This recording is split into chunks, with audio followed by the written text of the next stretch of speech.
अस्सलाम class, hope you all are fine.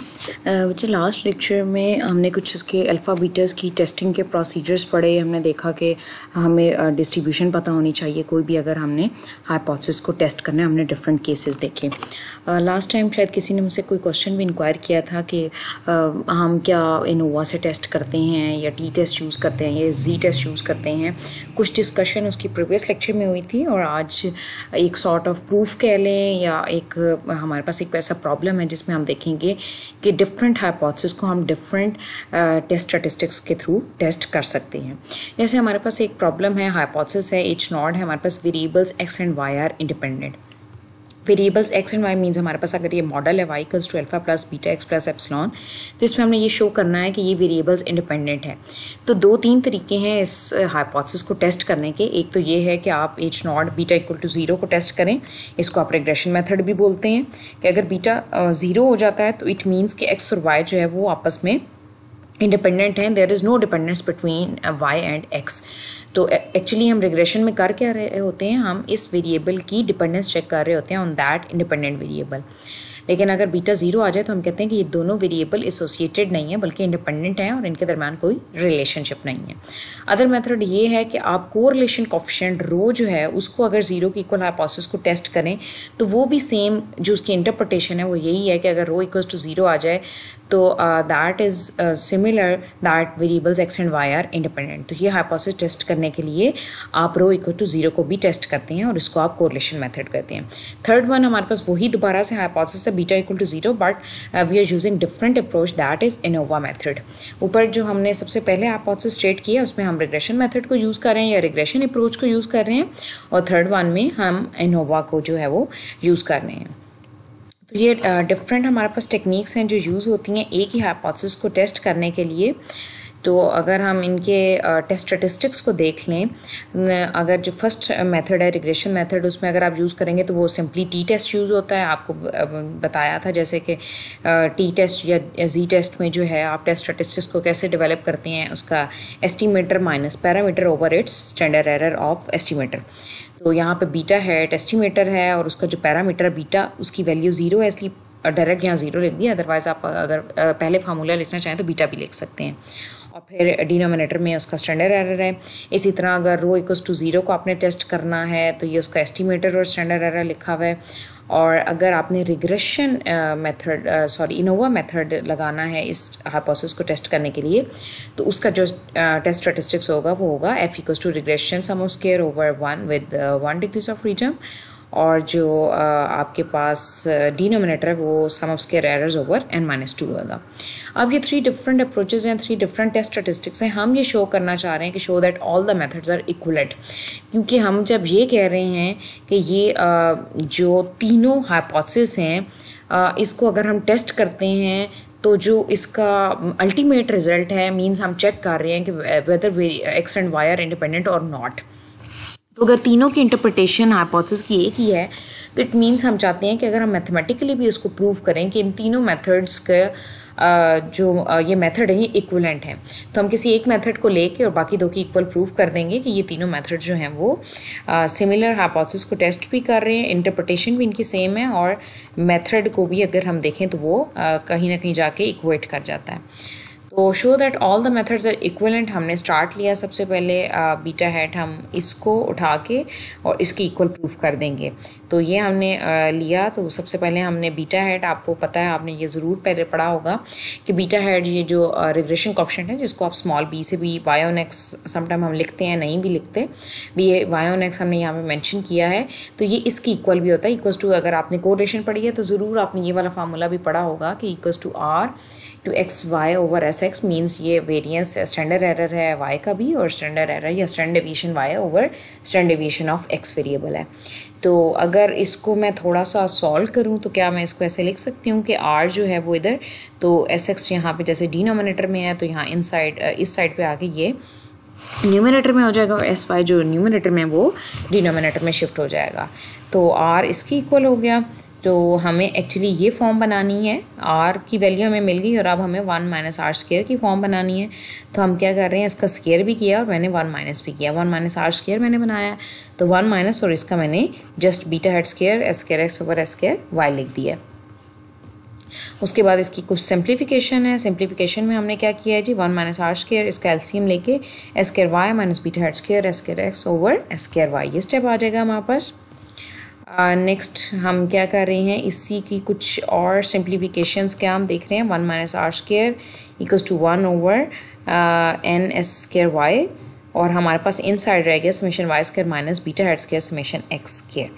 अब ये जो है वो कैसे आया है, हमारे पास इन साइड समेशन वाई स्क्र कैसे आ गया और इन साइड समेशन एक्स स्क्र कैसे, ये तो हमने जस्ट इसको एस स्क्र वाई को कॉमन लिया है, तो ये एन हमारे पास कैसे आ गया, और ये जो वेरिएंसेस हैं ये समेशन वाई स्क्र और समेशन एक्स स्क्र में कैसे कन्वर्ट हो गए हैं। तो ये आपको अच्छे से पता है कि जो एस स्क्र वाई वेरिएंस है वो किसकी इक्वल होता है, summation y minus y bar का whole square over n. Similarly summation जो एस स्क्र एस है वो किसकी इक्वल होता है, summation x minus x bar का होल स्क्र ओवर एन।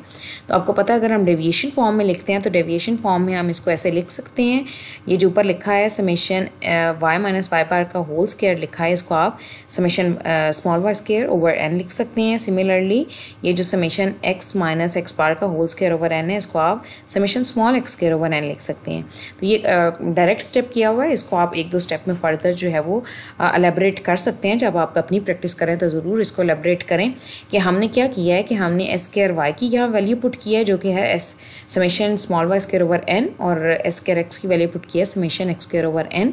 तो एन जो है वो यहाँ पे डिनोमिनेटर में आ गया और उसको हमने कॉमन ले लिया, 1 ओवर एलसीएम को साइड पे रख लिया हमने, 1 over n s square y, और इन साइड हमारे पास क्या रह जाएगा, summation y square minus beta head square और समेशन एक्स स्क्र। कुछ सिंप्लीफिकेशंस हमने की हैं, और उसके बाद हमने क्या किया है, हमने लिखा है 1 minus r square over 1 over n square, इसको हमने समेशन ई स्क्र लिख दिया है। अब ये समेशन ई स्क्र कैसे आया है, अगर आपको अपने लास्ट लेक्चर्स आपने अगर उनको सुना है, उसकी प्रैक्टिस की है, तो आपको अच्छे से पता होगा कि हमने पार्टीशनिंग की थी सम ऑफ स्क्वायर्स की, टोटल सम ऑफ स्क्वायर की पार्टीशनिंग की थी। तो अगर आपको पता है कि टोटल सम ऑफ स्क्वायर को आप समेशन वाई स्क्वायर्स के रिप्रेजेंट करते हैं, रिग्रेशन सम ऑफ स्क्वायर को आप beta head square summation x square. अगर ये किसी को नज़र नहीं आ रहा तो मैं इसको पढ़ के आपको बता देती हूँ। रिग्रेशन सम ऑफ स्क्वायर किसकी इक्वल है, beta head square summation x square, ठीक है। और इन दोनों का जो डिफरेंस है वो इक्वल है सम ऑफ स्क्वायर एरर, और वो समेशन ई स्क्वायर की इक्वल है। तो अगर जो आप अगर इन दोनों का डिफरेंस देखें, ये क्या है, ये टोटल सम ऑफ स्क्वायर लिखा हुआ है माइनस ये लिखा हुआ है रिग्रेशन सम ऑफ स्क्वायर, तो ये इक्वल होता है जी सम ऑफ स्क्वायर एरर की, जिसको हम सिंबॉलिकली लिखते हैं समेशन ई स्क्वायर की इक्वल। आई होप यहाँ तक चीज़ें जो हैं वो आपको क्लियर हैं। अच्छा जी, उसके बाद हमने क्या किया है, उसके बाद भी हमने जो डिनोमिनेटर है उसको एज इट इज़ रहने दिया है, n over summation n into s square over y, और न्यूमरेटर में हमने कुछ चेंजेस किए हैं, और चेंजेस क्या किए हैं कि समेशन ई स्क्वायर को हमने इक्वल पुट कर दिया है इसके। आई होप सो ये आपको याद होगा कि कैसे पुट किया है कि समेशन हेड स्क्वायर जो एस्टीमेटर है सिग्मा स्क्वायर का, सॉरी मैं समेशन बोल रही हूँ, सिग्मा हेड स्क्वायर जो है जो एस्टीमेटर है सिग्मा स्क्वायर का, वो किसके इक्वल होता है, सिग्मा हेड स्क्वायर इक्वल होता है summation e square over n minus 2। तो हमने समेशन ई स्क्वायर को सेपरेट कर लिया है, और एन माइनस 2 जो है वो ऑपोजिट साइड पे जाके, वहाँ पे न्यूमरेटर में था तो उधर जाके मल्टीप्लाई हो जाएगा, डिनोमिनेटर में था तो उधर जाके मल्टीप्लाई होकर न्यूमरेटर में आ जाएगा। तो आपको आई गेस ये क्लियर होगा कि कैसे आप समेशन ई स्क्वायर की जगह n minus 2 sigma head square लिख रहे हैं। अब ये जो वैल्यूज़ हमने 1 माइनस आर स्क्वायर की भी फाइंड कर ली, और हमारे पास आर की वैल्यू भी जो हमने यहाँ पे स्टार्ट में आर की वैल्यू भी ये लिखी, और 1 माइनस आर स्क्वायर की इस वैल्यूज़ को हम किस में पुट कर रहे हैं, इस वाले टेस्ट स्टैटिस्टिक्स में आप इसको पुट कर देंगे। अच्छा, इसमें जब आपने वैल्यूज़ पुट की इस टेस्ट स्टैटिस्टिक्स में, तो आर की वैल्यू आपने पुट की, और जो 1 माइनस आर स्क्वायर की वैल्यूज़ थी डिनोमिनेटर न्यूमरेटर जैसे भी हमने वो उसको डिवीजन में था तो मल्टीप्लाई करके इसको ऑपोजिट न्यूमरेटर डिनोमिनेटर को कन्वर्ट करके लिख दिया है, और जो कुछ चीज़ें हैं वो कैंसिल आउट हो गई हैं। कैंसिल आउट होने के बाद हमारे पास क्या आया है, t equals to beta head summation under root n s x over sigma head, ठीक हो गया। अब ये जो है थोड़ी सी इसमें आप गौर से देखें तो हमने क्या किया है, नेक्स्ट स्टेप में हमने इसको लिखा है beta head summation x square under root summation x square over sigma head. तो ये square root n s x को हमने कैसे समेशन एक्स के स्क्वायर रूट लिखा है, उसकी एक्सप्लेनेशन इधर है कि square root n s x है हमारे पास, जो स्क्वायर रूट एन है वो एज इट इज़, और एस एक्स जो है वो किसकी इक्वल है, वो summation x square over n है। वो कैसे इसकी इक्वल है आपको पता है, जो एस स्क्वायर एक्स है वो summation x square over n की इक्वल है। तो अगर आप इसको स्क्वायर रूट ले लें तो ये किसके इक्वल हो जाएगा, square root summation x square over n. तो वो वैल्यू हमने यहाँ पे पुट कर दी है। आपको पता है कि ये क्या हो जाएगा, cancel out, square root n over square root n ये कैंसिल आउट हो जाएगा, क्योंकि आपको पता है कि आप स्क्वायर रूट को सेपरेट कर सकते हैं न्यूमरेटर और डिनोमिनेटर पे। तो ये कैंसिल आउट होने के बाद हमारे पास ये जो square root n into s x है वो किसकी इक्वल आ जाएगा, समेशन एक्स स्क्वायर के। तो ये है जी हमारे पास बीटा हेड और यहाँ पे समेशन एक्स स्क्वायर और स्क्वायर रूट के साथ आएगा। यहाँ पे ये ध्यान रखिएगा, स्क्वायर रूट यहाँ पे नहीं डाला, यहाँ पे स्क्वायर रूट भी आपके पास आएगा। ठीक हो गया। अच्छा जी, अब स्क्वायर रूट डालने के बाद आपको पता है ये न्यूमरेटर में है, तो आप इसको अगर हम इस तरह से लिख सकते हैं कि न्यूमरेटर में डिनोमिनेटर के डिवाइजर में लिखें तो आपको पता है कि ये दोबारा से मल्टीप्लाई होकर न्यूमरेटर में ही आएगा। तो ये जस्ट एक मैथमेटिकल स्टेप है, आपको ये चीज़ें ज़रूर क्लियर होंगी कि कैसे आप ये यहाँ पे जो न्यूमरेटर में मल्टीप्लाई हो रहा है ये इसके डिवाइजर में कैसे आ गया। सिग्मा हेड ओवर आपने समेशन एक्स स्क्वायर लिख दिया, और जब आप इसको दोबारा से मल्टीप्लाई की फॉर्म में लिखेंगे तो ये न्यूमरेटर में आ जाएगा। तो ये अगर आप फॉर्म देखें तो which is same statistics used in regression method, therefore regression and correlation methods are identical. अगर हम इसकी फॉर्म देखें तो हमारे पास यही फॉर्म आ गई। अगर आप इस जीरो को अगर यहाँ पे कंसिडर ना करें तो ये क्या आ रहा है, beta head over sigma head over square root summation x square. तो इसमें वैल्यूज पुट करने के बाद ये टेस्ट स्टैटिस्टिक्स बिल्कुल इसके इक्विवेलेंट आ गया। इट मीन्स कि जो आपका रिग्रेशन मेथड और जो कोरिलेशन मेथड है वो दोनों इक्वल है। इसी तरह हम आप थर्ड मेथड जो एनोवा मेथड है उसके भी इक्वल प्रूव कर देते हैं कि ये मेथड्स भी इक्विवेलेंट है। जब न्यूमेरिकली ये मेथड्स इक्विवेलेंट हैं तो ऑब्वियसली जो इसकी इंटरप्रिटेशन होगी वो भी सेम होगी। नाउ थर्ड मेथड जब हमने प्रूव करना है तो हम क्या करते हैं, हमने अब ये वाला टेस्ट स्टैटिस्टिक्स उठा लिया, t equals to beta head over sigma head over summation x square, उसका हमने स्क्वायर कर दिया, क्योंकि आपको ये चीज़ मैं बताती चलूँ कि बाय डेफिनेशन आपकी जो एफ स्टैटिस्टिक्स होता है वो अगर आप टी स्टैटिस्टिक्स का स्क्वायर करो तो वो एफ डिस्ट्रीब्यूशन के इक्वल होता है। टी डिस्ट्रीब्यूशन का स्क्वायर करें तो वो एफ डिस्ट्रीब्यूशन को फॉलो करता है। तो means t square equals to F, तो हम इसको स्क्वायर करके देखते हैं कि क्या ये एफ के इक्वल इसका टेस्ट स्टैटिस्टिक्स जो है वो बनता है या नहीं बनता। अच्छा जी, तो हमने क्या लिया जी, t square equals to beta head square over sigma head square over summation x square हमने ले लिया है। और फिर हमने क्या किया है जी, जस्ट वही वाला काम डिवाइजर में था तो इसको हम न्यूमरेटर में ले गए हैं। और अगर आप देखें तो ये किसकी इक्वल है, अच्छा ये बीच में मैंने कट कर दिया है, ये स्टेप नहीं, ये मतलब summation x y over summation x square ये नहीं लिखना। तो beta head square summation x square और सिग्मा हेड स्क्वायर की आपने वैल्यू पुट कर दिया, that is summation e square over n minus 2। और आपको पता है यहाँ पे beta head square summation x square, ये वाई जो है वो मैंने कट किया हुआ, ये नहीं है, beta head square into summation x square over summation e square over n minus 2 means यही स्टेप्स हमने दोबारा से ये लिखा हुआ है।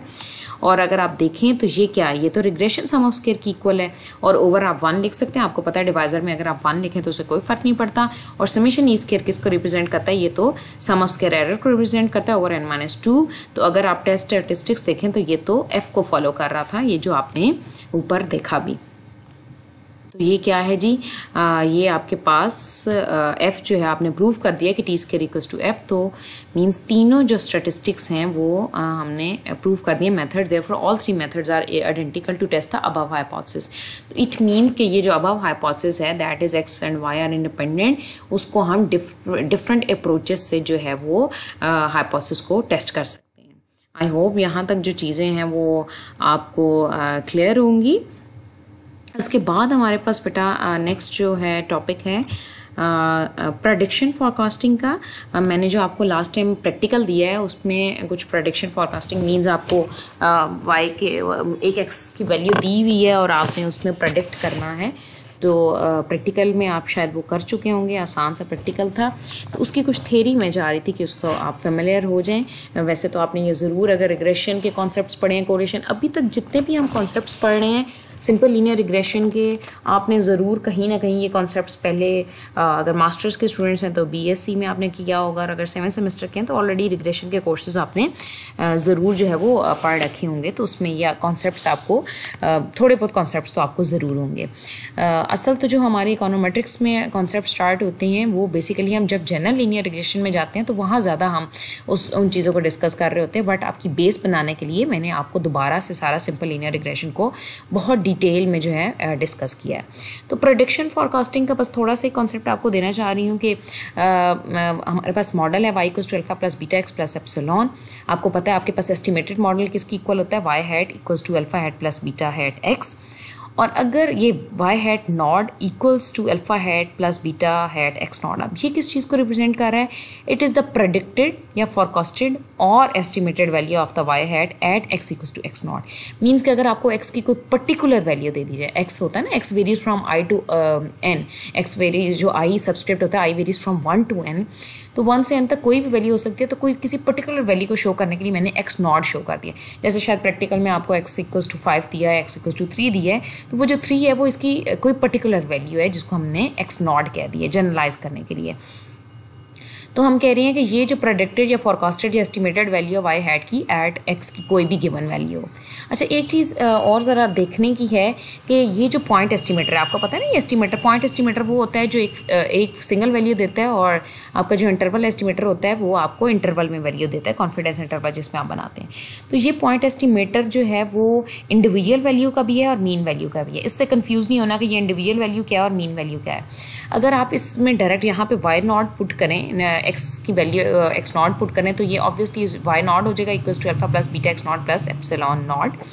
तो ये एक इंडिविजुअल वैल्यू को रिप्रेजेंट कर रहा है, क्योंकि जब आपने y के साथ नॉट लगा दिया तो मीन्स y की भी एक सिंगल वैल्यू को हम डिस्कस कर रहे हैं।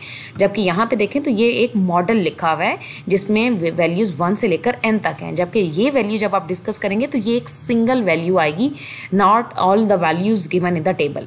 जबकि आप अगर इस मॉडल की वैल्यूज़ देखें तो पूरी टेबल की फॉर्म में y की 10 वैल्यूज़ हैं, अगर x की भी 10 वैल्यूज़ हैं तो टेबल फॉर्म में आपके पास वैल्यूज़ आती हैं। जबकि अगर आप ये वाली देखें y not equals to alpha plus beta x not plus x not, ये एक सिंगल वैल्यू है। अच्छा, ये इसका भी पॉइंट एस्टिमेटर है। और अगर मैं यहाँ पे मीन ले लूँ, मतलब एक्सपेक्टेड y नॉट लेने के बाद यहाँ पे ही इसी का मीन ले लें, expected value of y naught, तो alpha plus beta x not, और आपको पता है कि expected value of epsilon naught, क्योंकि आपकी एजम्पशन है कि एक्सपेक्टेड वैल्यू ऑफ एप्सिलॉन 0 है, तो वो अगर एप्सिलॉन नॉट पे भी लेंगे तो वो 0 होगा। तो आपके पास मीन वैल्यू क्या बनेगी, expected value of y naught की alpha plus beta x not. तो ये इसका भी पॉइंट एस्टिमेटर है। अगर इसका पॉइंट एस्टिमेटर लें तो यही बनेगा ना, alpha hat plus beta hat x not. तो वो y नॉट हैट जो है वो इंडिविजुअल वैल्यू की एस्टिमेटर, पॉइंट एस्टिमेटर भी है, और अगर आप मीन वैल्यू लेते हैं y नॉट की तो उसका भी ये पॉइंट एस्टिमेटर जो है वो है। ठीक हो गया। अच्छा, इसमें फ़र्क यहाँ पे कहाँ है कि यहाँ पे डायरेक्ट आपने वैल्यूज़ जो है वो एक्स नॉट की जो है वो पहले पुट की है, और यहाँ पे जो ये जो मीन वैल्यू है वो ये है कि आपने इसकी मीन वैल्यू फाइंड की है, means expected value of y equals to alpha plus beta x plus expected value epsilon not, ये 0 हो गया होगा। तो फिर आपने जब x की वैल्यू x नॉट पुट की तो इसको हमने y नॉट लिख दिया है। तो ये मीन वैल्यू का भी पॉइंट एस्टिमेटर है और इंडिविजुअल वैल्यू का। यहाँ पे कंफ्यूज बिल्कुल नहीं होना कि ये दो कॉन्सेप्ट हम क्यों पढ़ रहे हैं। इसकी सिर्फ और सिर्फ जो चेंज आएगा इन दोनों की वेरिएंस में लिटिल बिट चेंज आएगा, अदरवाइज दोनों का जो मीन वैल्यू है वो दोनों की सेम रहेगी। अच्छा, अब हमारे पास एक पॉइंट एस्टिमेटर आ गया, और आपको पता है अगर आपने इसकी टेस्टिंग करनी है या इसका कॉन्फिडेंस इंटरवल बनाना है, तो किसी भी चीज़ की हाइपोथेसिस टेस्टिंग के लिए, ये कॉन्फिडेंस इंटरवल बिल्ड करने के लिए हमें पता होना चाहिए कि वो जो पॉइंट एस्टिमेटर है वो किस डिस्ट्रीब्यूशन को फॉलो कर रहा है, उसका मीन क्या है और उसका वेरिएंस क्या है। तो सिंपली मीन तो हमने देख लिया, इसका मीन क्या है जी, expected value of y not equals to alpha plus beta x not, ये इसका मीन है, और for x equals to x not, और जो इसका जो वेरिएंस है वो हम देख लेते हैं कि कैसे आएगा। अच्छा जी, वेरिएंस के लिए अच्छा, इसमें ये कहीं एक बीच में प्रूफ भी था, बट वो प्रूफ मैं आपको नहीं करवा रही, वो अगर हमें कहीं आगे जाके ज़रूरत पड़ेगा। एक्चुअली वो गाउस-मार्कov थ्योरम ही था कि आपने प्रूव करना था कि y नॉट जो y नॉट हैट है वो ब्लू है इन दोनों का, मतलब बेस्ट लीनियर अनबायस्ड एस्टिमेटर है इन दोनों पैरामीटर्स के लिए। तो वो आप क्योंकि पहले भी गॉस मार्कअप थ्योरम जो है वो अल्फ़ा बीटा के लिए कर चुके हैं, तो वो आपको एज ए असाइनमेंट है वो कभी करना पड़े या देखना पड़े तो उसको आप खुद देख सकते हैं, इसलिए मैंने उसका प्रूफ जो है वो लेक्चर में इंक्लूड नहीं किया, मैं डायरेक्ट वेरिएंस पे गई हूँ। तो क्योंकि वो प्रूफ में हमने लेट किया हुआ था इसको, ये जो एस्टिमेटर है इसको मैंने लेट किया हुआ था ए की इक्वल, तो इसलिए आपको यहाँ पे वेरिएंस में जो है वो ए नज़र आ रहा है, अदरवाइज आप यहाँ पे ए की जगह वाई नॉट बी लिख सकते हैं। ठीक है, तो इससे कंफ्यूज नहीं होना, ये ए क्या लिखा हुआ है मीन समझें कि यहाँ पे मैंने a equals to y not hat कह दिया हुआ है, और वो which is equal to alpha hat plus beta hat x not, तो आप यहाँ ए की जगह डायरेक्ट वाई नॉट हैट भी लिख सकते हैं। अच्छा, अब आपके पास ए किसकी इक्वल है, ए इक्वल है जी alpha hat plus beta hat x not. तो आपको पता है जब वेरिएंस अप्लाई होता है तो वेरिएंस की प्रॉपर्टी के थ्रू किस तरह आएगा ये जी, variance alpha hat plus beta hat x naught पे जब अप्लाई होगा तो ये होगा variance alpha hat plus x naught square variance beta hat plus 2x naught covariance time भी आएगी, that is alpha hat beta hat. तो अगर आप देखें तो आपके पास वेरिएंस अल्फा हैट की वैल्यू भी है, आप पहले फाइंड कर चुके हैं, वेरिएंस बीटा हैट भी और covariance alpha hat beta hat, ये सारी वैल्यूज आपके पास हैं। जस्ट आपने पुट की हैं, सिग्मा स्क्वायर को कॉमन लिया है, सिंप्लीफिकेशंस की हैं, और सिंप्लीफिकेशन करने के बाद ये यहाँ पे कुछ स्क्वायर कंप्लीट हुआ है और उसको स्क्वायर को हमने x not minus x power का होल स्क्वायर लिख दिया है। तो ये आपके पास वेरिएंस आ गया है इस वाई नॉट हैट का। अब आपके पास मीन भी है और वेरिएंस भी है, तो आप इसको हाइपोथेसिस टेस्ट करने के लिए या कॉन्फिडेंस इंटरवल के लिए यूज़ कर सकते हैं। मीन्स अगर आपके पास हाइपोथेसिस हो that is alpha plus beta x naught equals to a, या कोई वैल्यू हो सकती है यहाँ पे, तो आपको इसका मीन भी पता है, अब आपको वेरिएंस भी पता चल गया। मीन इसका क्या है जी, alpha plus beta x naught है, और ये अनबाइज्ड एस्टिमेटर इसका जो है वो क्या है, alpha hat plus beta hat x not, और इसका मीन ये है और इसका वेरिएंस हमारे पास ये हमने फाइंड कर लिया है। तो अगर आपने जेड स्टैटिस्टिक्स लिखना है तो कैसे लिखेंगे, estimator minus parameter over it's standard error, तो आपने स्टैंडर्ड एरर लिख दिया है। और अगर सिग्मा अननोन हो तो ये टी स्टैटिस्टिक्स में कैसे कन्वर्ट होगा, ये अब आप बहुत दफ़ा देख चुके हैं, तो इसका आखिरी स्टेप हम देखते हैं कि ये टी स्टैटिस्टिक्स में ऐसे जो है वो कन्वर्ट हो जाएगा। अच्छा, अगर इसी का कॉन्फिडेंस इंटरवल लिखना हो तो सिंपल है, जैसे मैंने आपको टेस्ट स्टैटिस्टिक्स के लिए एक जनरली बताया कि कैसे लिखते हैं, estimator minus parameter over it's standard error, इसी तरह कॉन्फिडेंस इंटरवल भी अगर आपने लिखना हो तो बड़ा एक सिंपल सा फार्मूला है, जनरल फार्मूला है कि जो भी जिस पैरामीटर का आप कॉन्फिडेंस इंटरवल बिल्ड कर रहे हैं, सबसे पहले उसका एस्टिमेटर, वाई नॉट का एस्टिमेटर क्या है, वाई नॉट हैट, फिर प्लस माइनस जो भी टेबलेटेड वैल्यू या टेस्ट स्टैटिस्टिक्स आप यूज़ कर रहे हैं आप वो लिखेंगे। ठीक है, टी अल्फा बाय 2, साथ में इसका डिग्री ऑफ फ्रीडम n-2 भी यहाँ मेंशन कीजिएगा, टेस्ट स्टैटिस्टिक्स, और साथ में उसका स्टैंडर्ड एरर मल्टीप्लाई होगा। जब हम हाइपोथेसिस के लिए टेस्ट स्टैटिस्टिक्स बिल्ड करते हैं तो स्टैंडर्ड एरर से हम डिवाइड कर रहे होते हैं, जबकि जब कॉन्फिडेंस इंटरवल हम कंस्ट्रक्ट करते हैं तो उसमें हम क्या करते हैं, estimator plus minus test statistics और साथ में स्टैंडर्ड एरर को मल्टीप्लाई कर रहे होते हैं। तो ये एक जनरल सा आपने लिख दिया, वाई नॉट हैट के बाद में आप वैल्यू भी हमने यहाँ पे लगा दिया। तो ये एक जनरल है, किसी के भी उसका कॉन्फिडेंस इंटरवल लिखना हो तो आप ऐसे कंस्ट्रक्ट जो है वो कर सकते हैं। अब ये हमने जब फाइंड किया तो ये मीन वैल्यू के लिए था, ये जो हम देख रहे थे कि ये expected value of y not के लिए हमने पॉइंट एस्टिमेटर देखा था। अब अगर इंडिविजुअल वैल्यू के लिए देखें तो आप देखेंगे कि एक लिटिल बिट सी चेंज आई है। अगर इंडिविजुअल वैल्यू के लिए हम देखें तो इंडिविजुअल वैल्यू हमारे पास कहाँ है जी, that is y i equals to alpha plus beta x i plus epsilon i, और ये आपके पास आपको पता है नॉर्मल डिस्ट्रीब्यूशन को फॉलो करता है with zero mean sigma square, और वाई नॉट किसकी इक्वल होगा, alpha plus beta x not plus x not. ये क्या है, आपकी इंडिविजुअल वैल्यू है, individual value of y for x equals to x not. तो पॉइंट एस्टिमेटर इसका किसकी इक्वल है, पॉइंट एस्टिमेटर उसी की इक्वल ही है जो मीन वैल्यू के लिए था, y not hat equals to alpha hat plus beta hat x not. और अब जस्ट आपने इसका वेरिएंस फाइंड करना है, मीन तो आपके पास वही रहेगा।